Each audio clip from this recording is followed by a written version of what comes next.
கர்த்தரும் இரட்சகருமாகிய இயேசு கிறிஸ்துவின் நாமத்தினால் உங்கள் யாவரையும் அடியேன் அன்போடு வாழ்த்தி வரவேற்கிறேன். இப்பொழுதும் சங்கீதம் 34 12வது வசனத்தினை நாம் எல்லோரும் இணைந்து வாசிப்போமாக.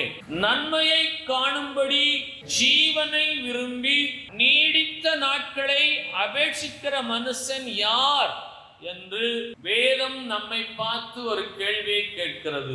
நன்மையை காணும்படி ஜீவனை விரும்பி நீடித்த நாட்களை அபேட்சிக்கிற மனுஷன் யார்? அபேட்சிக்கிற என்று சொன்னால் விரும்புகிற. ஆங்கில வார்த்தை டிசையர் என்ற வார்த்தை உபயோகப்படுத்தப்பட்டிருக்கிறது. அபேட்சித்தல் என்றால் விரும்புதல். நன்மையை காணும்படி ஜீவனை விரும்பி நீடித்த நாட்களை அபேட்சிக்கிற மனுஷன் யார்? ஜீவனை விரும்புகிறவர்கள் நன்மையை காணுவார்கள். அவர்கள் நீடித்த நாட்களாய் இந்த பூமியிலே நிலைத்திருப்பார்கள் என்பதே சங்கீதம் 34 12வது வசனம் நமக்கு தரக்கூடிய தெய்வீக ஆலோசனை. ஜீவனை விரும்புகிறவர்கள் நன்மையை காணுவார்கள். என்னுடைய வாழ்க்கையில் எந்த ஒரு நன்மையையும் நான் காணவில்லை என்று ஒருவேளை நீங்கள் எண்ணுவீர்களேயானால், எந்த ஒரு தீமையும் நம்மை அணுகாமல் இருப்பதே மாபெரும் நன்மை என்பதை உணர்ந்து கொள்ள வேண்டும். எந்த ஒரு தீமையும் நம்மை அணுகாமல் இருப்பதே மாபெரும் நன்மையாயிருக்கிறது. ஜீவனை விரும்புகிற தேவ ஜனமாய் நாம் இருக்கிறோம். அந்த ஜீவன் எங்கே இருக்கிறது என்று பார்ப்போமேயானால், பரிசுத்த வேதாகமத்தின் எபிரேயர் 4வது அதிகாரத்தின் 12வது வசனத்திலே இருக்கிறது. புதிய ஏற்பாட்டிலே 301வது பக்கம். தேவனுடைய வார்த்தையானது ஜீவனும் வல்லமையும் உள்ளதாயும் இருக்கிறது. அப்ப தேவனுடைய வார்த்தையாகிய ஜீவனையும் வல்லமையும் விரும்புகிறவர்கள் நன்மையை காணுவார்கள். ஜீவன் எங்கே இருக்கிறது? எபிரேயர் 4வது அதிகாரத்தின் 12வது வசனத்தில் இருக்கிறது. அந்த ஜீவனை விரும்புகிறவர்கள் நன்மையை காணுவார்கள். தேவனுடைய வார்த்தையே ஜீவன். தேவனுடைய வார்த்தையே ஜீவனும் வல்லமையும் உள்ளது. யோவான் 1வது அதிகாரம் 1வது வசனம், புதிய ஏற்பாட்டிலே 124வது பக்கம். ஆதியிலே வார்த்தை இருந்தது, அந்த வார்த்தை தேவனிடத்தில் இருந்தது, அந்த வார்த்தை தேவனாய் இருந்தது, அந்த தேவனுடைய வார்த்தையே ஜீவனும் வல்லமை உள்ளதுமாய் இருந்தது. அது இன்றைக்கும் இருக்கிறது. ஆதியிலே வார்த்தை இருந்தது, அந்த வார்த்தை தேவனிடத்தில் இருந்தது, அந்த வார்த்தை தேவனாய் இருந்தது. 1வது அதிகாரத்தின் 14வது வசனத்திலே அந்த வார்த்தை மாம்சமானது. 1வது அதிகாரத்தின் 4வது வசனத்திலே அவருக்குள் ஜீவன் இருந்தது. தேவனிடத்தில் இருந்த வார்த்தை, அந்த வார்த்தை மாம்சத்தில் வெளிப்பட்டது. வெளிப்பட்ட அந்த மாம்சத்திற்குள் ஜீவன் இருந்தது. அந்த ஜீவன் மனுஷருக்கு ஒளியாயிருக்கிறபடியினாலே அவருடைய வாழ்க்கையில் தீமை என்பதே கிடையாது. அவன் நன்மையை காண்கிறவனாயிருக்கிறான்.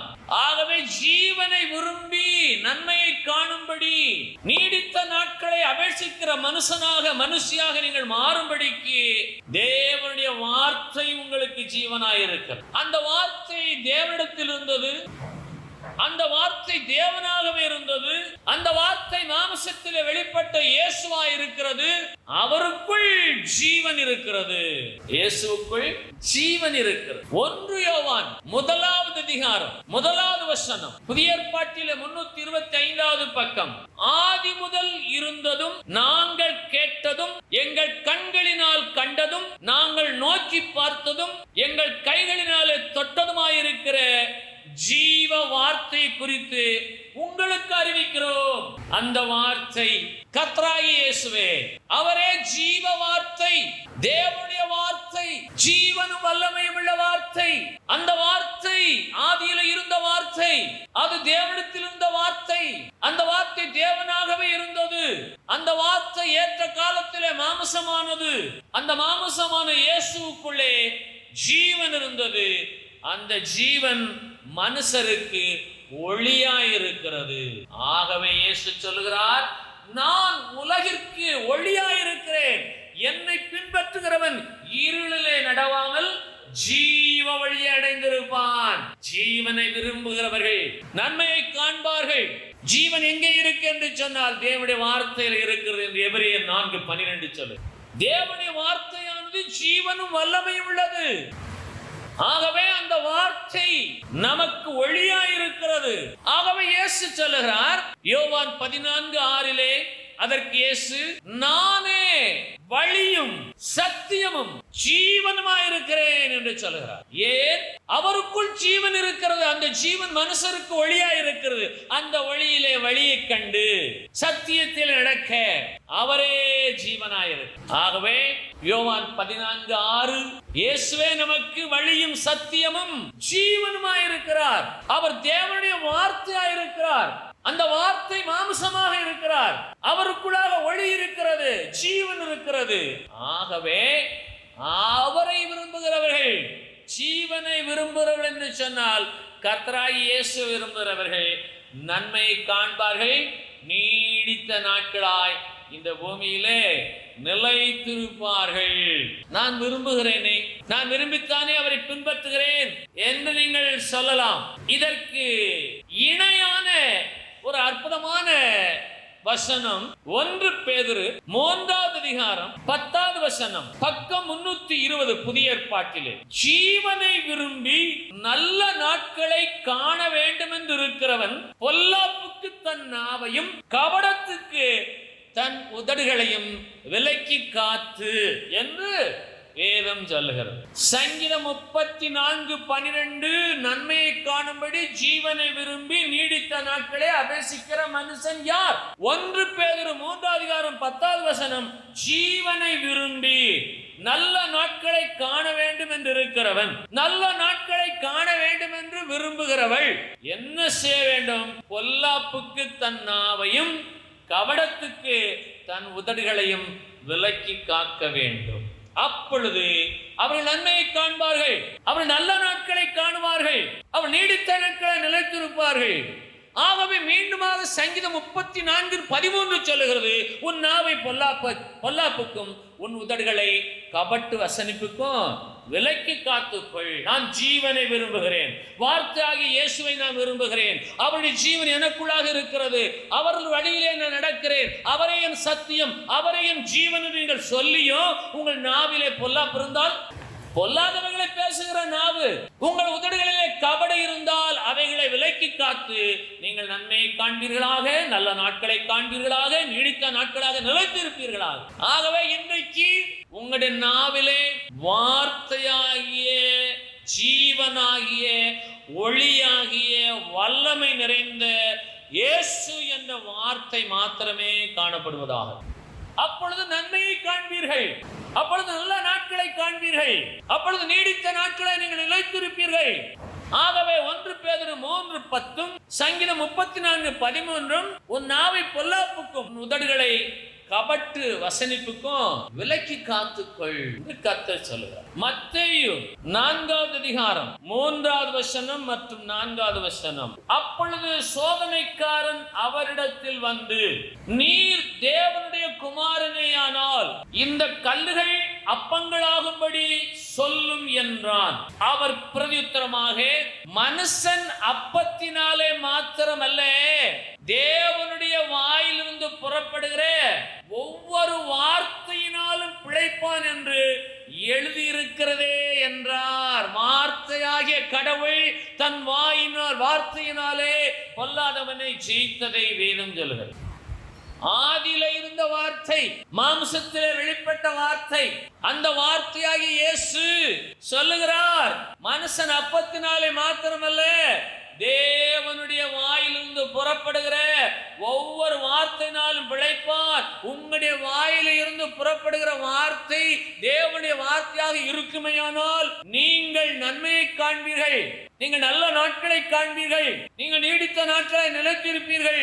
ஏன் என்று கேட்டால், நீங்கள் சாப்பிடுகிற சாப்பாட்டினாலே நீங்கள் பிழைப்பது மாத்திரமல்ல, மனுஷன் அப்பத்தினாலே மாத்திரமல்ல, தேவனுடைய வாயிலிருந்து புறப்படுகிற ஒவ்வொரு வார்த்தையினாலும் வார்த்தையாகிய இயேசு, மாம்சத்தில் வெளிப்பட்ட இயேசு, அவருடைய நாவிலே பொல்லாப்பு காணப்படவில்லை, அவருடைய உதடுகளிலே கபடு காணப்படவில்லை. வார்த்தையாகிய இயேசுடைய வாயிலே வந்த வார்த்தை என்ன என்று கேட்டால், தேவனுடைய வாயிலிருந்து புறப்படுகிற ஒவ்வொரு வார்த்தையினாலும் மனுஷன் பிழைப்பான் என்ற வார்த்தை அவருடைய உதடுகளிலே அவருடைய நாவிலே காணப்பட்டபடியினாலே அவர் பொல்லாதவனை ஜெயித்தார். நீ தேவனுடைய குமாரனே ஆனால், நீர் தேவனுடைய குமாரனே ஆனால் இந்த கல்லுகள் அப்பங்களாகும்படி சொல்லும். இன்றைக்கு நீங்களும் நானும் சிந்திக்க வேண்டிய ஒரு வார்த்தை உண்டானால், உங்கள் உதடுகளிலே சொல்லுங்கள். செய்யும் காண்பியும் என்று அவன் பேசவில்லை. பொல்லாதவன் இயேசு 40 நாள் இரவும் பகலும் உபவாசித்து முடித்ததற்கு பின்பாக அவருக்கு பசி உண்டாயிற்று. அந்த பசியின் வேளையிலே சரியான நேரத்திலே அவன் வந்து, சோதனைக்காரன் அவரிடத்தில் வந்து, நீர் தேவனுடைய குமாரனையானால் இந்த கல்லுகள் அப்பங்கள் ஆகும்படி சொல்லும் என்றான். செய்து காண்பியும் என்று அவன் சொல்லவில்லை, செய்யும் என்று சொல்லவில்லை, சொல்லும். அவருடைய உதடுகளின் வார்த்தையை கவனிக்கும்படியாய், அவருடைய நாவின் வார்த்தையை பெற்றுக்கொள்ளும்படியாய் அவரோ வந்தால், தேவனுடைய வாயிலிருந்து புறப்படுகிற ஒவ்வொரு வார்த்தையினாலும் நான் பிழைப்பேனே, எனக்கு அப்பம் அவசியம் இல்லை என்று சொன்னார். அவன் என்ன சொல்லுகிறான்? நீ தேவனுடைய குமாரனே ஆனால். இன்றைக்கு உங்களை பார்த்து ஜனங்கள் சொல்வார்கள், நீங்கள் கிறிஸ்தவர்களே ஆனால் இந்த நெருப்பில் நடங்கள் பார்க்கலாம் என்று. எங்களை போல உங்களால் நெருப்பில் நடக்க முடியுமா? எங்களை போல உங்களால் முள்ளை குத்திக் கொள்ள முடியுமா? எங்களை போல உங்களால் காவடி எடுக்க முடியுமா? அலகு குத்த முடியுமா? கழுமரத்தில் தொங்க முடியுமா என்று கேட்பான். கேட்கிற ஜனங்கள் இருக்கத்தான் செய்கிறார்கள். இயேசு கிறிஸ்து கல்லுகளை அப்பமாக மாற்றுகிறவர் அல்ல, அப்பத்திலிருந்து அப்பத்தை எடுக்கிறவர். அவர் எதையுமே நேரடியாக செய்கிறவர். பிசாசானவன் பிசாசின் தந்திரத்தினால் அவன் எதையும் செய்வான். கண்கட்டி வித்தைகளை செய்வான், மெஸ்மரிசம் காண்பிப்பான், ஹிப்னாட்டிசம் செய்வான், மெய்மறக்க பண்ணுவான். நான் எங்கே இருக்கிறேன் என்று ஒரு மனிதன் அறிந்து கொள்ள முடியாத அளவுக்கு அவன் ஆட்கொண்டு அவனை பொல்லாத வழியிலே நடத்துவான். நெருப்பில் நடக்கிறோம் நாங்கள், நீங்கள் கிறிஸ்தவர்களானால் நீங்கள் நெருப்பில் நடக்க முடியுமா? இவன் கேட்கிறார், நீர் தேவனுடைய குமாரனே ஆனால் இந்த கல்லுகள் அப்பங்களாகும்படி செய்யும் என்று சொன்ன உடனே அவர் உடனடியாக கல்லுகளை அப்பமாக மாற்றி நான் தேவனுடைய குமாரன் என்று காண்பிக்கவில்லை. இன்றைக்கு உங்களை பார்த்து கேட்பார்கள், நீங்கள் கர்த்தராகிய இயேசுவை தொழுது கொள்ள உண்மையானால் நீங்களும் எங்களை போல நெருப்பில் நடந்து காட்டுங்கள் பார்க்கலாம் என்று சொல்லி, கல்லுகளை அப்பமாக்குவது பிசாசின் வேலை, அப்பத்தை அப்பமாக காண்பது தேவாதி தேவனுடைய வேலை. உள்ளதை உள்ளதென்றும் இல்லை இல்லை என்று சொல்லக்கூடிய ஒரே மார்க்கம் கிறிஸ்தவ மார்க்கம். ஆகவே ஒருவன் நெருப்பில் நடக்கிறான், நானும் தெய்வத்தை வழிபடுகிறேன் என்று சொன்னால் அவன் சுயமான நினைவில் அவன் நடக்கவில்லை, அவனை ஆட்கொள்ளுகிறவன் பிசாசானவன், சோதனைக்காரன், பொல்லாதவன். அப்ப இயேசு ஒரு இடத்திலே லூக்கா 5வது அதிகாரத்திலே 5 அப்பங்களை கொண்டு 5000 பேரை போஷித்து 12 கூடை நிறைய மிகுதியான துணிக்கைகளை எடுத்தார். ஏனென்றால் அப்பத்திலிருந்து தான் அவர் அப்பத்தை எடுப்பார். லூக்கா 9வது அதிகாரம் 16வது வசனத்திலே இயேசு 5 அப்பங்களை கொண்டு 5000 பேரை போஷித்தார். மத்தேயு 15வது அதிகாரத்தின் 36வது வசனத்திலே 7 அப்பங்களை கொண்டு 4000 பேரை போஷித்தார். புருஷர்கள் 4000 பேர், பெண்களும் பிள்ளைகள் கணக்கில் கொள்ளப்படவில்லை. மிகுதியான துணிக்கைகளை 7 கூடை நிறைய எடுத்தார்கள். ஆகவே கல்லுகளை அப்பமாக்கும்படியாக இயேசு வரவில்லை, அப்பத்தினாலே அப்பத்தை கொடுக்கிறவர் இயேசு. கொஞ்சம் மாவும் கொஞ்சம் எண்ணெயும் இருந்தபடியினாலே தான் அவளும் அவள் வீட்டாரும் 3.5 ஆண்டுகள் புசித்து திருப்தி அடைந்தார்கள். இல்லாதவை ஒன்றிலிருந்து அவர் உருவாக்க முடியாது என்று சொன்னால், உங்களுக்குள்ளாக இருக்க வேண்டியது இருக்க வேண்டும். நானே வழியும் சத்தியமும் ஜீவனுமாய் இருக்கிறேன் என்ற தேவனுடைய வார்த்தையாகிய மாம்சத்தில் வெளிப்பட்ட இயேசு அவர் உங்களுக்குள்ளே இருந்தால், இயேசுக்குள்ளாக இருந்த ஜீவன் உங்களுக்குள்ளாக இருக்கிறபடினாலே நீங்கள் வெளிச்சத்தின் பிள்ளைகளாய் இருப்பீர்கள். ஆகவேதான் அவருக்குள் ஜீவன் இருந்தது, அந்த ஜீவன் மனுஷருக்கு ஒளியாயிருந்தது. நீர் தேவனுடைய குமாரனையானால் இந்த கல்லுகள் அப்பங்கள் ஆகும்படி சொல்லும் என்று சொன்ன உடனே அவர் வாயிலிருந்து சொன்ன வார்த்தை என்ன? மனுஷன் அப்பத்தினாலே மாத்திரமல்ல, தேவனுடைய வாயிலிருந்து புறப்படுகிற ஒவ்வொரு வார்த்தையினாலும் பிழைப்பான் என்று இயேசு சொன்னார். அவர் பொல்லாப்புக்கும் கபடத்துக்கும் தன் நாவையும் உதடையும் விலக்கி காத்து தேவனுடைய வார்த்தையை தம்முடைய வாயினாலே சொல்லி அவர் ஜெயத்தை பெற்றார். ஆகவே இன்றைக்கு நீங்களும் நானும் நம்முடைய வாயில எப்போதும் தேவனுடைய வார்த்தை உடையவர்களாய் காணப்பட வேதம் நமக்கு ஞானத்தை போதிக்கிறது. ஆகவே சங்கீதம் 34:12 சொல்லுகிறது, நன்மையை காணும்படி ஜீவனை விரும்புகிறவன் யார்? ஜீவனாகிய வேத வசனத்தை, ஜீவனாகிய இயேசுவை, வேத வசனமாகிய வேத வார்த்தையாகிய இயேசுவை விரும்புகிறவர்கள் தங்கள் நாவில எப்போதும் தேவனுடைய வார்த்தை உடையவர்களாய் காணப்பட வேதம் அழைக்கிறது. அல்லேலூயா. நீ தேவனுடைய குமாரனேயானால் இந்த கல்லுகள் அப்பங்கள் ஆகும்படி சொல்லும் என்று அவன் சொல்ல காரணம் என்ன என்று தெரியுமா? சங்கீதம் 33:9 சொல்லுகிறது, அவர் சொல்ல ஆகும், அவர் கட்டளையிட நிற்கும். அவர் சொல்ல ஆகும், அவர் கட்டளையிட நிற்கும் என்பதை அவன் அறிந்திருந்தபடியினாலே சோதனைக்காரன் சொல்லுகிறான், நீர் இந்த கல்லுகள் அப்பமாகும்படி சொல்லும். எஜமான் சொல்லுகிறான், ஒரு வார்த்தை சொல்லுங்க தாவே, என் வேலைக்காரன் சுஸ்தம் அடைவானே. ஆனால் அவர் சொல்லுகிற வார்த்தை பிதாவாகிய தேவனுடைய வார்த்தையாகவே இருக்கிறபடியினாலே அவர் சொல்ல ஆகிறது. கல்யாண வீட்டிலே திராட்சசம் குறைந்து போனது. தாயார் சொல்லுகிறார்கள், மகனே திராட்சசம் குறைந்து போனது. அதற்கு சொல்லுகிறார், சிறியே என் வேலை இன்னும் வரவில்லை என்று சொன்னால் அவர் பிதாவாகிய தேவனுடைய வார்த்தையின்படியே தன்னுடைய நாட்களை நடத்தினபடியினாலே அவர் என்றைக்கும் அவர் ஜீவனுள்ள தேவனுடைய குமாரனாகிய இயேசுவாகவே இருந்தார். அவர் சுயமாக ஒன்றுமே பேசுகிறது. அவர் பிதாவாகிய தேவனுடைய வார்த்தையுடையவராகவே இருந்தார். அவரிலே ஜீவன் இருந்தது, அவரிலே தேவனுடைய வார்த்தை இருந்தது, அவரிலே வார்த்தையின் வல்லமை இருந்தது. அவர் இந்த உலகத்திற்கு ஒளியாயிருந்தார். மனுஷருக்கு அவர் வெளியாயிருக்கிறார். அவர் வாயிலே கபடு இல்லை, அவர் வாயிலே பொல்லாப்பில்லை.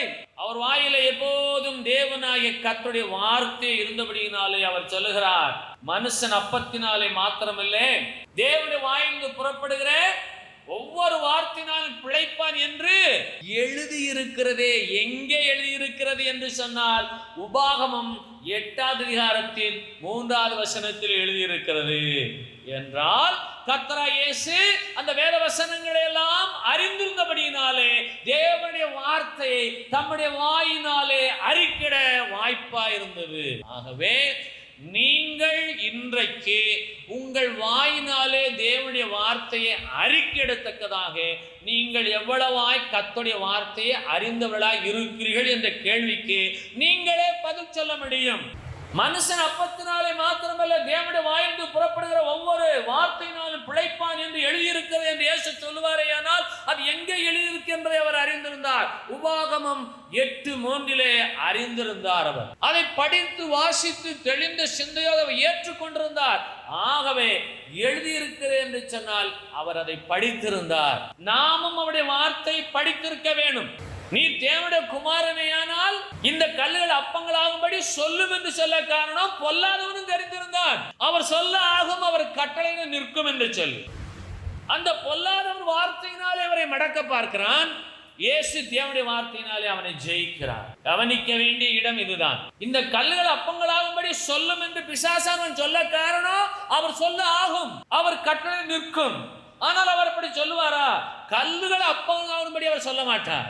அப்பத்திலிருந்து அப்பத்தை கொண்டு வரும்படியாக அவர் சொல்லுவார். ஆகவே அந்த பொல்லாதவனுடைய வசனத்திற்கு, பொல்லாதவன் சொன்ன கபட்டு வசனத்திற்கு, அந்த பொல்லாத வார்த்தைக்கு தேவனுடைய வார்த்தையாக ஜீவ வசனத்தை இயேசு கிறிஸ்து அறிந்திருந்தபடியினாலே மனுஷன் அப்பத்தினாலே மாத்திரமல்ல தேவனுடைய வாயிலிருந்து புறப்படுகிற ஒவ்வொரு வார்த்தையினாலும் பிழைப்பான் என்று சொன்னார். எரேமியா 23:31 பக்கம் 904 பழைய ஏற்பாட்டிலே, இதோ தங்கள் நாவின் சொல்லை வழங்கி அவர் அதை உரைத்தார் என்று சொல்லுகிற தீர்க்கதரிசிகளுக்கு நான் விரோதி என்று கர்த்தர் சொல்லுகிறார். தங்கள் நாவின் சொல்லை வழங்குகிறவர்கள் காணப்படுகிறார்கள். தங்கள் நாவின் சொல்லை வழங்குகிறவர்கள். ஆனால் இயேசுவோ தனது நாவின் சொல்லை வழங்கவில்லை, தேவனுடைய வார்த்தையை வழங்கினார். அவர் அதை உரைத்தார் என்று சொல்லுகிறவர்கள் இருக்கிறார்கள். இவர்கள் தேவனாகிய கர்த்தருக்கு விரோதி என்று எரேமியா 23:31 சொல்லுகிறது. ஆகவே கிறிஸ்தவ பிள்ளைகள் சிலர் தங்கள் நாவின் சொல்லை வழங்கி அதை தேவனுடைய வார்த்தை என்று சொல்லிக் கொண்டிருக்கிறபடியினாலே உங்கள் நாவிலே இன்றைக்கு இருக்க வேண்டிய ஒரு வசனம் ஒன்று உண்டென்று சொன்னால், சங்கீதம் 23:6 வசனத்தை நீங்கள் சொல்லுங்கள். என் ஜீவனுள்ள நாளெல்லாம் நன்மையும் கிருபையும் என்னை தொடரும். நான் கர்த்தருடைய வீட்டிலே நீடித்த நாட்களாய் நிலைத்திருப்பேன் என்ற நாவின் சொல், அந்த வார்த்தை உங்கள் வாயிலை காணப்படுவதா? அல்லேலூயா. ஏனென்று கேட்டால், அநேகர் தங்கள் நாவின் சொல்லை வழங்கி கர்த்தர் உரைத்தார் என்று சொல்லுகிற காலத்திலே நாம் இருக்கிறபடினாலே, நீங்களவென்றால் உங்கள் நாவினாலே சொல்லுங்கள், என் ஜீவனுள்ள நாளெல்லாம் நன்மையும் கிருபையும் என்னை தொடரும். நான் கர்த்தருடைய வீட்டிலே நீடித்த நாட்களாய் நிலைத்திருப்பேன் என்ற தேவனுடைய வார்த்தையாக ஜீவனை நீங்கள் விரும்பி நன்மையை கண்டு நீடித்த நாட்களாய் இந்த பூமியில நிலைத்திருக்க வேதம் உங்களுக்கு ஒரு அற்புதமான வாய்ப்பை கொடுக்கும்.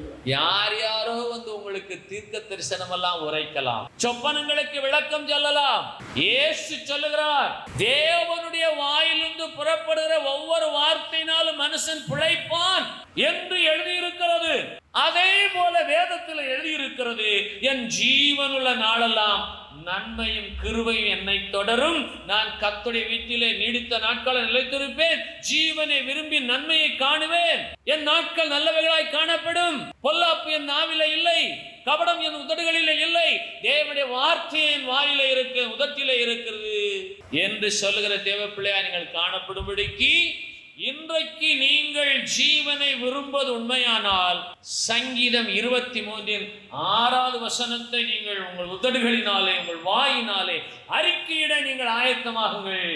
ஏனென்று கேட்டால், தங்கள் நாவின் சொல்லை வழங்கி அவர் அதை உரைத்தார் என்று சொல்லுகிற தீர்க்கதரிசிகள் பெருகி இருக்கிறபடினாலே, நீங்கள் உங்கள் நாவின் வார்த்தையாக, உங்கள் நாவின் ஜீவனாக நீங்கள் உங்களுக்கு சொந்தம் கொள்ள வேண்டிய ஒரே ஒரு வசனம் சங்கீதம் 23:6, என் ஜீவனுள்ள நாளெல்லாம் நன்மையும் கிருபையும் என்னை தொடரும் என்ற வார்த்தை ஜீவனும் வல்லமையும் உள்ளது. ஏனென்றால் ஜீவனை விரும்புகிறவர்கள் யார்? நன்மையை காணும்படி ஜீவனை விரும்பி நீடித்த நாட்களை அபேட்சிக்கிற தேவ பிள்ளையார் நீங்கள் மாறுவீர்களாக. ஜீவனை விரும்பி நல்ல நாட்களை காண வேண்டும் என்று விரும்புகிற நீங்கள் உங்களுடைய நாவை பொல்லாப்புக்கும் கபட்டு வசனங்களுக்கும் விலக்கி காத்துக் கொள்ளுங்கள். யார் உங்களிடத்திலே வந்து தர்க்கம் செய்தாலும் நீங்கள் விலகிக் கொள்ளுங்கள், எதிர்த்து நிற்க வேண்டாம். வேத வசனம் சொல்லுகிறது, என் ஜீவனுள்ள நாளெல்லாம் நன்மையும் கிருபை என்னை தொடரும் என்று சொல்லி, நான் இந்த ஜீவனுள்ள வேதவசனமாகிய வார்த்தையாகிய வல்லமையை விரும்புகிறேன். அது நிச்சயமாக என்னை ஆசீர்வதிக்கும். நன்மையும் கிருபை என்னை தொடரும். நான் கர்த்தருடைய வீட்டிலே நீடித்த நாட்களாய் நிலைத்திருப்பேன் என்ற வேத வசனத்தை நீங்கள் உங்களுக்கு சொந்தமாக்கிக் கொள்ள ஆயத்தப்படுவீர்களாக. ஏனென்றால் உபாகமம் 30வது அதிகாரத்தின் 20வது வசனத்தின் கடைசி பகுதி சொல்லுகிறது, அவரே உனக்கு ஜீவனும் தீர்க்காயுசுமானவர். கர்த்தராகிய தேவனே, கர்த்தராகிய இயேசுவே, பரிசுத்த ஆவியானவரே, உனக்கு ஜீவன், அவரே உனக்கு தீர்க்காயுசானவர்.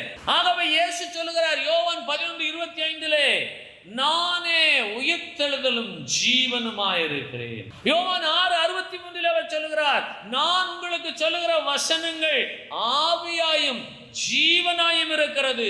பிலிப்பியர் 1:21 பவுல் சொல்லுகிறார், கிறிஸ்து எனக்கு ஜீவன். இந்த ஜீவனை விரும்புகிறவர்கள் நன்மையை காண்பார்கள், நீடித்த நாட்களை நிலைத்திருப்பார்கள், நல்ல நாட்களை காண்பார்கள். இவர்கள் உதடுகளில் எப்போதும் ஜீவனும் வல்லமையும் பொருந்திய தேவனுடைய வார்த்தையை தங்கியிருக்கும். மாறாக பொல்லாப்புக்கும் கபடத்திற்கும் தங்கள் நாவையும் உதட்டையும் விலக்கி காத்துக் கொள்வார்கள். ஆகவே அவரே நமக்கு ஜீவனும் தீர்க்காயுசுமானவர். ஏன்? ஆதியிலே வார்த்தை இருந்தது, அந்த வார்த்தை மாமிசத்திலே வந்தது, அவருக்குள்ளாக ஜீவன் இருந்தது, அந்த ஜீவன் ஒளியாய் இருக்கிறது. நான் ஒளியிலே நடக்கிறேன், நான் நன்மையை காண்கிறேன். கரங்களை வைத்து கர்த்தரை எடுக்கலாமா? ஆகவே கர்த்தருடைய பிள்ளைகளாகிய நீங்களோ யாரையும் நாடி எந்த ஒரு நன்மையும் பெற்றுக்கொள்ள முடியாத காலத்தில் இருக்கிறபடினாலே, நீங்கள் ஜீவனாகிய வேத வசனத்தை விரும்புங்கள். நீங்கள் விரும்ப வேண்டிய ஒரே ஒரு வசனம் சங்கீதம் 23:6, என் ஜீவனுள்ள நாளெல்லாம் நன்மையும் கிருபையும் என்னை தொடரும். நான் கர்த்தருடைய வீட்டிலே நீடித்த நாட்கள் நிலைத்திருப்பேன். நான் ஜோசியம் கேட்க போக மாட்டேன், நான் குறிபார்க்க போக மாட்டேன். நீங்கள் எதை விரும்புகிறீர்கள்? ஜீவனை விரும்புகிறீர்களா? ஜீவனாகிய வேத வசனத்தை விரும்புகிறீர்களா? ஜீவனாகிய வேத வார்த்தையாகிய மாம்சத்தில் வெளிப்பட்ட இயேசுவை விரும்புகிறீர்களா? அவருக்குள்ளா இருக்கிற ஜீவனை உடையவர்களாய் இருக்கிறீர்களா? அவருடைய ஒளி உங்களை வழிநடத்துகிறதா? ஆகவே அநேக தங்கள் நாவின் சொல்லை வழங்கும் போது நீங்கள் ஏன் உங்கள் நாவின் சொல்லை வழங்கக்கூடாது? அவர்கள் நாவின் சொல்லை வழங்கி அதை கர்த்தர் உரைத்தார் என்று சொல்லிக் கொண்டிருக்கிறார்கள். நீங்கள் உங்கள் நாவின் சொல்லை வழங்குங்கள். ஜீவனுள்ள நாளெல்லாம் நன்மையும் கிருபை என்னை தொடரும். நீங்கள் சொல்லுங்கள். சங்கீதம் 23:6 இன்றைக்கு உங்களுக்கு ஜீவனாய் இருக்கிறது, அது உங்களுக்கு வழியாய் இருக்கிறது, அது உங்களுக்கு நல்ல நாட்களை காண்பிக்கிறதா இருக்கிறது, அது உங்களுக்கு நன்மையை கொண்டு வருகிறதா இருக்கிறது. ஆனபடினாலே உங்கள் நாவை பொல்லாப்புக்கும் உங்கள் உதடுகளை கபட்டுக்கும் விலக்கி உங்கள் வாயின் வார்த்தை உங்கள் நாவின் வார்த்தை சங்கீதம் 23:6 இருக்க கடவுது. ஏன் என்று கேட்டால் அவர் சொன்ன வார்த்தையிலே தான் ஜீவனும் வல்லமையும் இருக்கு. இயேசு சொன்ன வார்த்தை, பிதா சொன்ன வார்த்தை, பிதாவே வார்த்தையானார். அந்த வார்த்தை மாம்சமானது. அந்த மாம்சத்துக்குள்ளாக ஜீவன் இருக்கிறது. அந்த ஜீவனுக்குள் ஒளி இருக்கிறது. அந்த ஒளியே இன்றைக்கு உலகிற்கு வழியாயிருக்கு. ஆகவே கர்த்தராகிய இயேசு கிறிஸ்துவை ஏற்றுக்கொண்ட நீங்கள் உங்கள் நாவின் வார்த்தைகளிலே சொல்லுங்கள், என் ஜீவனுள்ள நாளெல்லாம் நன்மையும் கிருபையும் என்னை தொடரும். நான் தேவனுடைய வீட்டிலே நீடித்த நாட்களை நிலைத்திருப்பேன், நன்மையை காண்பேன், நல்ல நாட்களை காண்பேன், பொல்லாப்பு என்னை அணுகாது. அவரே எனக்கு ஜீவன். அல்லேலூயா. ஏனென்று கேட்டால் எனக்குள்ளாக ஜீவன் இருக்கிறதா? எனக்குள்ளாக வல்லமை இருக்கிறதா? நான் எது கிருபையை பெற்றிருக்கிறேனா? நான் வெறுமையான பாத்திரமா, நான் கிருபையுள்ள பாத்திரமா என்பதை அறியாத கிறிஸ்தவர்கள் கபட்டு நாவுகளுக்கும் பொல்லாத உதடுகளுக்கும் பொல்லாத நாவுகளுக்கும் பொல்லாத கபட்டு உதடுகளுக்கும் இடம் கொடுத்து தங்களுக்குள்ளாக இருக்கக்கூடிய ஆசீர்வாதங்களை இழந்து கொண்டிருக்கிற ஜனங்களாய் காணப்படாதபடிக்கு வேதம் சொல்லுகிறது. அவர்கள் தங்கள் நாவின் சொல்லை வழங்கி அவர் அதை உரைத்தார் என்று சொல்லுகிறதா இருப்பார்கள். நீங்களும் என்றால் உங்கள் நாவின் சொல்லாக என் ஜீவனுள்ள நாளெல்லாம் நன்மையும் கிருபையும் என்னை தொடரும். இந்த வார்த்தை ஜீவனுள்ள வார்த்தை, இந்த வார்த்தை வல்லமுள்ள வார்த்தை. இது எனக்கு ஒளியாயிருக்கிறது, இது எனக்கு வழியாயிருக்கிறது, இது எனக்கு சத்தியமாயிருக்கிறது, இதுவே எனக்கு ஜீவன். ஆகவே இந்த வசனமே உங்களுக்கு ஜீவனாயிருப்பதாக, இந்த வார்த்தை உங்களுக்கு ஜீவனாயிருப்பதாக. நல்ல நாட்களை காண வேண்டும் என்று இருக்கிறவர்கள், நன்மையை காண வேண்டும் என்று இருக்கிறவர்கள், நீடித்த நாட்களை நிலைத்திருக்க வேண்டும் என்று வாஞ்சிக்கிறவர்கள் கைக்கொள்ள வேண்டிய ஒரே ஒரு வசனம் சங்கீதம் 23:6. ஆகவே என் ஜீவன் உள்ள நாளெல்லாம், என் ஜீவன் என்று சொன்னால் இயேசுதான் என் ஜீவன். அல்ல சொல்லாமா? இயேசுதான் ஜீவன். இயேசு என்ற வார்த்தை மாம்சத்தில் வெளிப்பட்டது, அவருக்குள் ஜீவன் இருந்தது. பிதாவாகிய தேவனிடத்தில் அந்த வார்த்தை இருந்தது. பிதாவாகிய தேவன் வார்த்தையினால் எல்லாவற்றையும் சிருஷ்டித்தார். அவர் சிருஷ்டித்த எல்லாவற்றுக்குள் இன்றைக்கும் ஜீவனும் இருக்கிறது, வல்லமையும் இருக்கிறது. எத்தனை விதமான மரங்களை அவர் வார்த்தையினாலே சிருஷ்டித்தார். அந்த மரங்களுக்குள்ளாக, செடிகளுக்குள்ளாக, கொடிகளுக்குள்ளாக இன்றைக்கும் ஜீவனும் வல்லமையும் தங்கி இருக்கிறது. அதனுடைய சாரம், அதனுடைய மனம், அதனுடைய குணம், அதனுடைய தன்மை, அந்த ருசி எல்லாமே அவருடைய வார்த்தைக்குள்ளாக இருக்கிறது. ஆகவே வார்த்தையில வெளிப்பட்ட இயேசுவுக்குள்ளாக ஜீவன் இருக்கிறது. அந்த ஜீவனுக்குள்ளாக ஒளி இருக்கிறது. அந்த ஒளியிலே தான் வழி இருக்கிறது. அந்த வழியிலே தான் சத்தியம் இருக்கிறது. அது முடிவிலே நித்திய ஜீவனிலே சேர்க்கிறதா இருக்கிறபடினாலே இயேசு சொல்லுகிறார் யோவான் 14:6, நானே. யார் சொல்ல முடியும் நானே என்று? யாராலும் சொல்ல முடியுமா? நானே வழியும் சத்தியமும் ஜீவனுமா இருக்கு என்று இயேசு சொல்லுகிறார். ஆகவே நீங்கள் சொல்லுங்கள், என் ஜீவனுள்ள நாளெல்லாம் என்று சொன்னால் என் ஜீவனாகிய இயேசு உள்ள நாளெல்லாம் எனக்கு நன்மையும் கிருபையும் தொடரும். நான் அவருடைய வீட்டில் நிலைத்திருப்பேன். உங்கள் ஜீவன் யார்? அவர்தான் கர்த்தராகிய இயேசு. உங்கள் ஜீவன் யார்? அவர்தான் பிதாவாகிய தேவன். ஆகவே உபாகமம் 30:20 பார்க்கிறோம், அவரே உனக்கு ஜீவனும் தீர்க்காயுசுமானவர். அற்பமான வாழ்வு கிடையவே கிடையாது. இந்த வார்த்தையினாலே தான் இந்த உலகத்தில் நீங்கள் பொல்லாதவனை ஜெயிக்க முடியும். ஏன் என்று கேட்டால் இயேசு தேவனாகிய கர்த்தருடைய வார்த்தையினாலே தான் அவனை அவர் ஜெயித்தார். அவருடைய வாயிலே வேறு கபட்டு வார்த்தைகள் காணப்படவில்லை. அவருடைய வாயிலே வேறு பொல்லாத வார்த்தைகள் காணப்படவில்லை. அவருடைய வாயிலே காணப்பட்ட ஒரே ஒரு வார்த்தை உபாகமம் 8வது அதிகாரம் 3வது வசனம். மனுஷன் அப்பத்தினாலே மாத்திரமல்ல, கர்த்தருடைய வாயிலிருந்து புறப்படுகிற ஒவ்வொரு வார்த்தையினாலும் பிழைப்பார். மனுஷிகளாகிய நீங்களும் என்றால் அப்பத்தினாலே மாத்திரம் ஆகாரத்தினாலே மாத்திரம் பிழைக்க முடியாது. தேவனாகிய கர்த்தருடைய வார்த்தை உங்கள் வாயில இருந்து புறப்பட்டால் நீங்கள் பிழைப்பீர்கள். அந்த வார்த்தை எதுவாக இருக்க வேணும்? சங்கீதம் 23:6 இருக்க வேணும். எல்லாருமாய் சொல்லுங்கள், என் ஜீவனுள்ள நாளெல்லாம் நன்மையும் கிருபையும் என்னை தொடரும். நான் நன்மையை காண்பேன், நல்ல நாட்களை காண்பேன். என் இயேசு என்னோடு கூட இருக்கிறபடியினாலே நான் ஜீவனாகிய அவரை விரும்புகிறேன். நான் ஜீவனாகிய வேத வசனத்தை விரும்புகிறேன். என் ஜீவன் அவரே, என் ஜீவன் அவராய் இருக்கிறபடியினாலே பொல்லாப்பு என்னை அணுக முடியாது. எனக்கு தீர்க்காயுசுண்டு. பூமியில குறிக்கப்பட்ட கால வரையிலும் என் ஜீவன் அவரே, என் காலங்கள் முடிந்ததற்கு பின்பாகவும் அவரே என் தீர்க்காயுசானவர் என்று சொல்லி உபாகமம் 30:20 உங்களுக்கு நீங்கள் சொந்தமாக்கிக் கொள்ளுங்கள். இந்த ஆசீர்வாதத்தை நீங்கள் சுதந்திரித்துக் கொள்ள வேண்டுமேயானால் நீங்கள் உங்கள் நாவின் சொல்லை வழங்கி தீர்க்காயுசை பெற முடியாது. நீங்கள் தேவனாகிய கர்த்தருடைய நாவின் சொல்லை வழங்க வேண்டும். தேவனாகிய கர்த்தருடைய நாவின் சொல்லாகிய வார்த்தை தான் சங்கீதம் 23:6. என் ஜீவன் உள்ள நாளெல்லாம். உங்களுடைய ஜீவன் இயேசுவாக இருப்பது உண்மையானால் நீங்கள் நன்மையும் கிருபையும் உங்களை தொடர்ந்து வரும். உங்களுக்கு நீங்கள் நன்மையும் கிருபையும் சுதந்திரிப்பீர்கள். நீடித்த நாட்களாய் இங்கேயும் நிலைத்திருப்பீர்கள், நீங்கள் அங்கேயும் நிலைத்திருப்பீர்கள். ஆகவே நீங்கள் சொல்லுங்கள், என் ஜீவன் அவரே. அவர் என்றென்றைக்கு இருக்கிறவராக இருக்கிறவர். அவரே எனக்கு ஜீவன், அவரே எனக்கு தீர்க்காயுசானவர். கிறிஸ்து எனக்கு ஜீவன். ஆகவே இந்த ஜீவனை நீங்கள் விரும்புங்கள். தேவனுடைய வார்த்தை ஜீவனும் வல்லமை உள்ளது. அந்த வார்த்தையை நீங்கள் விரும்புங்கள். அந்த வார்த்தை சங்கீதம் 23:6. என் ஜீவன் உள்ள நாளெல்லாம் என்று சொன்னால் என் ஜீவன் இயேசு, அவரின் மூலமாய் நான் பெற்றுக்கொண்ட என் ஜீவன் என் சரீரத்தில் இருக்கும் நாளெல்லாம். என் ஜீவன் இயேசு, அவரின் மூலமாய் நான் பெற்றுக்கொண்ட என் சரீரத்தில் என் ஜீவன் உள்ள நாளெல்லாம். எல்லாருக்குள்ளும் ஜீவன் இருக்கிறதே. அந்த ஜீவன் எங்கே இருந்து வந்தது? அந்த ஜீவனிலே இருந்து இந்த ஜீவன் வந்தது.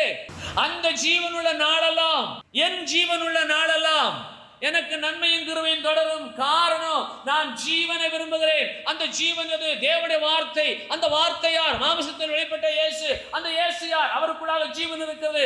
அவருடைய ஜீவன் எனக்குள்ளா இருக்கிறபடியாலே என் ஜீவனுள்ள நாளெல்லாம், என் ஜீவனாகிய கர்த்தர் உள்ள நாளெல்லாம் எனக்கு நன்மையும் கிருபையும் தொடரும். எத்தனை பேருக்கு புரிகிறது? நீங்கள் யாருடைய நாவின் சொல்லையும் விரும்பாதீர்கள். நீங்கள் ஜீவனை விரும்புமையானால் கர்த்தருடைய வார்த்தை விரும்புங்கள். அந்த வார்த்தைக்குள்ள ஜீவன் வல்லமை இருக்கிறது. அது நன்மையை கொண்டு வரும். அந்த நன்மையை காண்பீர்கள். அந்த நல்ல நாட்களை காண்பீர்கள். இதற்கு யாரும் பொறுப்பாளி அல்ல, நீங்களே பொறுப்பாளி. நீங்கள் பிறருடைய நாவின் சொல்ல விரும்பி போனால் தேவனுடைய நாவின் சொல்லாகிய வார்த்தையை, ஜீவனை, வல்லமையை இழந்து விடுவீர்கள். ஆனபடியினாலே உங்கள் நாவினாலே இன்றைய தினத்திலிருந்து நீங்கள் அறிக்கையிடுங்கள். சங்கீதம் 23:6. என் ஜீவனுள்ள நாளெல்லாம் நன்மையும் கிருபையும் என்னை தொடரும். நீடித்த நாட்களாய் நான் கர்த்தருடைய வீட்டில் நிலைத்திருப்பேன். நான் நன்மையை காண்பேன். நான் நல்ல நாட்களை காண்பேன். பொல்லாப்பு என்னை அணுகாது. கபடு வார்த்தைகள் எனக்கு தேவையில்லை. தேவனாகிய கர்த்தருடைய வார்த்தையாக ஜீவன் போதும் எனக்கு சொல்லக்கூடிய கிறிஸ்தவ வாழ்வு வாழ உங்களை நீங்களே ஆயத்தப்படுத்துவீர்களாக. எல்லாரும் எழுந்து